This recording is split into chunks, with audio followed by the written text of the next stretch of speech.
La défense est souvent négligée, car honnêtement, combien de fois as-tu réellement travaillé ta défense à l'entraînement comparé à ton attaque? Peu importe ta taille ou ton poids, elle peut te faire passer du stade de bon joueur de basket au très bon joueur indispensable des deux côtés du terrain.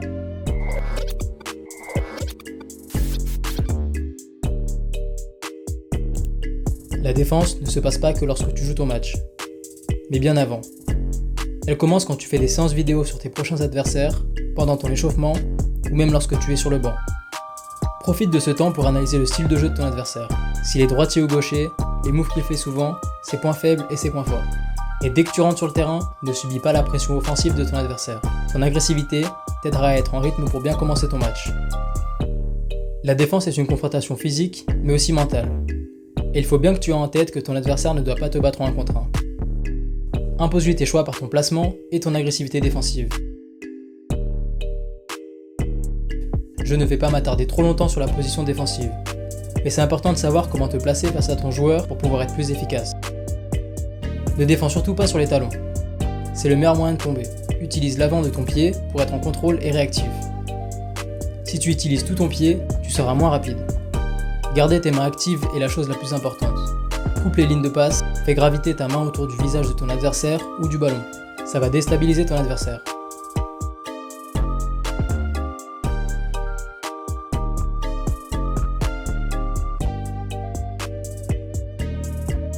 Tu dois lui mettre la pression tout au long du match pour le fatiguer.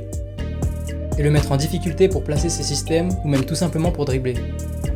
Tu dois toujours rester sur tes gardes et être prêt à réagir.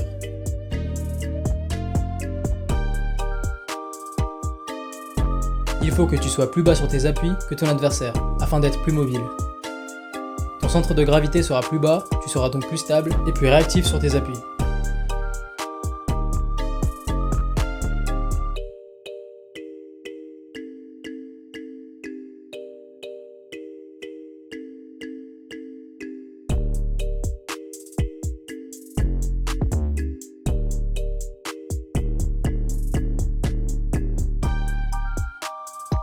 Quand tu défends, il faut que tu sois discipliné.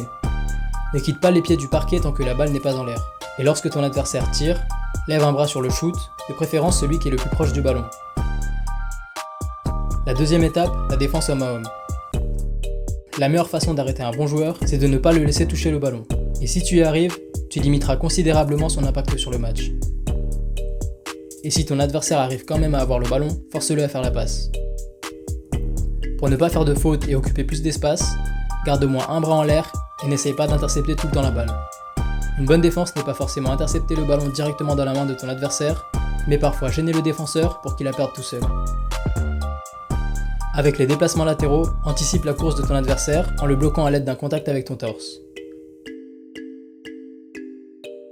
Mais fais attention à ne pas faire de faute. Pour garder un contact avec ton adversaire, tu peux aussi simplement poser ta main sur sa hanche et ça va le gêner et rendre son jeu inconfortable. Mais fais attention, au moment où ton adversaire se rapproche du panier, retire immédiatement tes mains pour ne pas attirer l'attention des arbitres. Il faut que tu saches que l'attaquant a toujours un avantage sur toi, car c'est lui qui a la balle. L'une des qualités des grands défenseurs est d'être capable de tourner ses hanches et de se remettre en position de défense après avoir été battu sur un ou deux dribbles. Au moment où tu vois que tu vas être battu par ton défenseur, tourne tes hanches, cours et replace-toi devant lui. La défense en 1 contre 1 est avant tout un duel intellectuel. Impose ta défense et ne te fais pas avoir par les feintes de ton adversaire. Les forts joueurs défensifs intimident leurs adversaires, par leur intensité, leurs gestes, mais aussi par leur voix. Tu peux tout aussi bien utiliser le trash talk pendant ta défense qu'après une bonne défense. Ça te permettra d'intimider et de déstabiliser ton adversaire pour le sortir de son match. Tu peux lui faire des blagues, le défier, le rabaisser, peu importe, tous les coups sont permis pour rentrer dans sa tête. C'est quelque chose de mal vu en France, mais au final, on aime tout ça. Pour la troisième étape, on va analyser l'interception. Intercepter le ballon requiert une certaine réactivité, mais tu devras aussi connaître les moments ainsi que les endroits où tu peux le faire. Tu veux forcer une perte de balle? Alors mets la pression sur la balle en restant à un bras de distance ou même plus proche si tu en as les capacités physiques. Mais fais-le intelligemment. Force ton adversaire à dribbler s'il est à l'arrêt, ou s'il est en mouvement, force-le à changer de main. Concentre-toi sur son déplacement pour ne pas faire faute. En mettant une certaine pression défensive, tu pourras contrôler ton adversaire et le forcer à exposer son ballon. Pour faire une interception, tu vas devoir être attentif au moment où ton adversaire expose son ballon. Par exemple, sur un crossover ou un move. Tu peux voir que Marcus Smart anticipe le cross de Zach LaVine qui veut utiliser un écran. Il a juste à effleurer le ballon pour intercepter. Lors des finitions, la plupart du temps, le joueur va baisser le ballon lors de son lay-up. Et c'est à ce moment-là que tu vas intercepter la balle. Quand l'attaquant n'est pas concentré sur son dribble, surprends-le et intercepte tout en avançant sur la balle. Tu peux aussi intercepter quand le ballon quitte tout juste la main de l'attaquant. Stephen Curry n'a plus aucun contrôle sur la balle, et Kawhi Leonard en profite pour intercepter avant que le ballon ne revienne vers sa main. Au moment où le joueur attrape le ballon, la plupart des joueurs pensent à l'interception après que leur adversaire ait attrapé la balle, mais ton but sera d'intercepter lorsqu'elle est dans les airs. Quand le ballon part de la main du passeur, coupe la ligne de passe et tends ton bras le plus proche pour intercepter. Ou même lors d'une trappe, quand un attaquant est trappé par la défense, il est désorienté, et c'est le moment pour toi d'en profiter pour intercepter. Tu peux aussi faire comme Chris Paul et anticiper sur les passes lors des pick and roll. Mais ça peut être risqué et nécessite une bonne lecture de jeu.